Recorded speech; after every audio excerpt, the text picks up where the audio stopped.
what if? A lot of times I'll be in a 200-mile run or something like that, and I'm all jacked up. Body's broken, mind's broken, spirit's broken. I start to say, what if I can pull this off? When I first walked into the Navy SEAL recruiter's office, he looked at me and said, there's only been 35 African Americans in 70 years make it through. You know what I said to myself? What if I can be the 36th? It's the what if I can pull off a fucking miracle. What if I can become someone that no one thinks I can be? And just me talking about that, I have the hair going up on my arms because it makes me just like, what if I can be that guy that people who call nigger and this and that? When I was 297 pounds and I was fat as hell trying to be a Navy SEAL, the scariest thing in the world to me, even to this day, was that could have been the rest of my life. I thought then I was trying hard. That's the scariest thing in the world. I thought then 297 pound, spraying for cockroaches, making $1,000 a month. I thought that was me at my 100% potential. Come to find out, a few years later, I wasn't anywhere near that. 106 pounds less, graduate Navy SEAL training, went on to do all these other things. Looking back on that, that was me trying hard. That's why people got to understand what is in us. We have no idea until we start trying hard. And I mean really trying hard, where you're obsessed with, hey, this is my new norm. My new norm is that, wow, this isn't always fun. It's not always meant to be fun. We all have two people. We all have two people. And I'm not saying you're crazy. We have the easy voice, which is that 20% telling yourself that I'm easy at 90% of my full potential, maybe 100% at that 20%. That's that voice that we all love. That's that very comfortable voice, just loves you no matter how messed up you are in life. That's where you want to be at. So that's that one voice. This other voice that we walk very far away from is a voice saying, hey man, you ain't doing shit. So we try to get this voice out of our head completely. And we live over here in this land. So what you have to do first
is turn up this voice over here.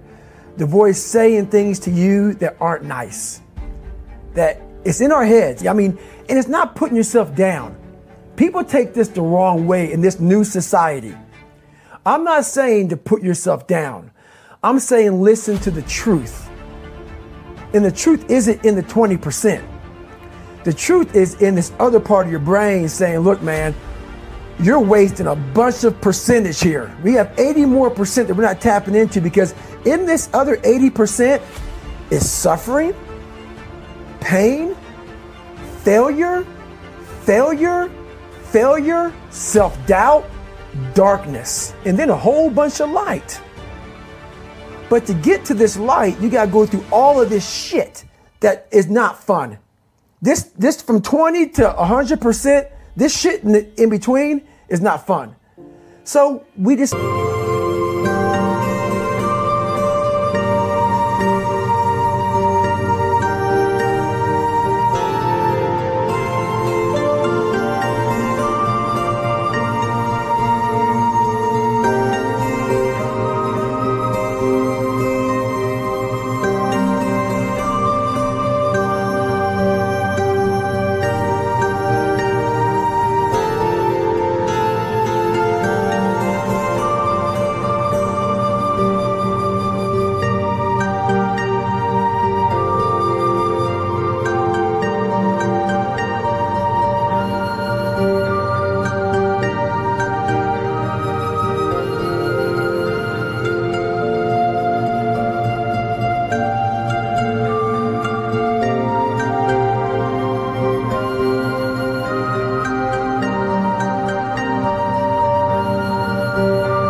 To live over here. So everybody goes, how do you do that? You know exactly how to do that. You know exactly. It's not a magic trick. There's nothing I talk about in that book that's a magic trick. It's all back down to a very primitive mindset of we just have to do. It's like breathing. Breathing becomes normal. Like we don't even know that we're doing it. That's how you have to live your life. When that alarm clock goes off at 4 or 5 in the morning, your mind says no. You just say, it's just what we do. It's what we do now.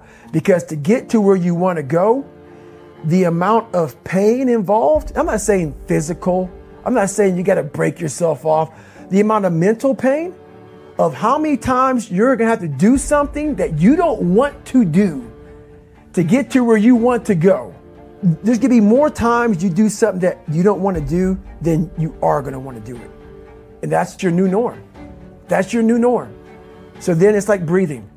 And then once you do this over and over and over again, it becomes like breathing. I don't want to live this lifestyle, but to get to the other side of this, I have to. So if you really want it, you realize what trying is and what trying is not.